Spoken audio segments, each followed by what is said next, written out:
Asia cup আর্চারিতে স্বর্ণ জিতে দেশে ফিরেছে বাংলাদেশ দল। বিমানবন্দরে চ্যাম্পিয়ন দলকে উষ্ণ অভ্যর্থনা জানালো ফেডারেশন এবং যুব ও ক্রীড়া মন্ত্রণালয়ের কর্তারা। স্বর্ণজয়ী তীরন্দাজদের জন্য শিগগিরই আসছে পুরস্কারের ঘোষণা।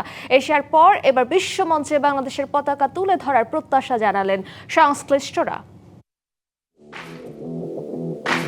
এশিয়া কাপ আর্চারিতে প্রথমবারের মতো ছেলেদের দলগত কম্পাউন্ড ইভেন্টে স্বর্ণ জিতেছে বাংলাদেশ। দেশের ক্রীড়াঙ্গনে নিঃসন্দেহে সেরা সাফল্য। এই সাফল্যের কারিগর হিমু বাছার, ঐশ্বর্য রহমান ও নেওয়াজ আহমেদরা ফিরেছেন স্বপ্ন জয় করে।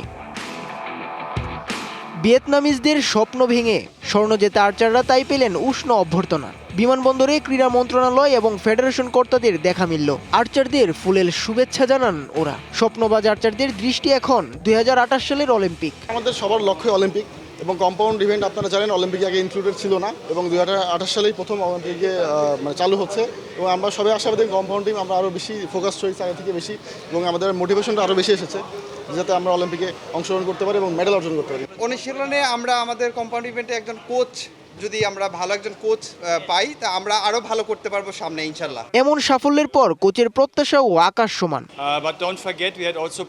বিশ্বকাপে শীর্ষ 10-এর মধ্যে থাকা একটি ভালো অর্জন। বিশ্বকাপে ফলাফলটা পুনরাবৃত্তি করার চেষ্টা করব। পাশাপাশি কোয়ার্টার ফাইনাল, সেমিফাইনাল সবকিছুকেই লক্ষ্য হিসাবে রাখা হবে।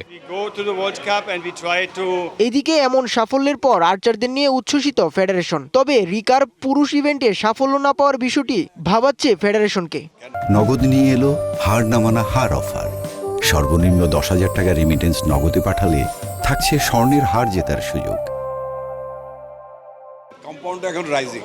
কম্পাউন্ড এবার নতুন 28-এর অলিম্পিকে অন্তর্ভুক্ত হয়েছে, তাই আমরা এটার উপর গুরুত্ব বেশি দেওয়া হয়েছে এবং তারা সাকসেসফুল হয়েছে। আমরা যদি অলিম্পিকের টার্গেট করি তাহলে অটোমেটিকলি এশিয়ান গেমসটা সামনে চলে আসে এবং ওই প্রস্তুতিটা একসাথে আমরা নিচ্ছি যাতে এশিয়ান গেমসও আমরা ভালো করতে পারি।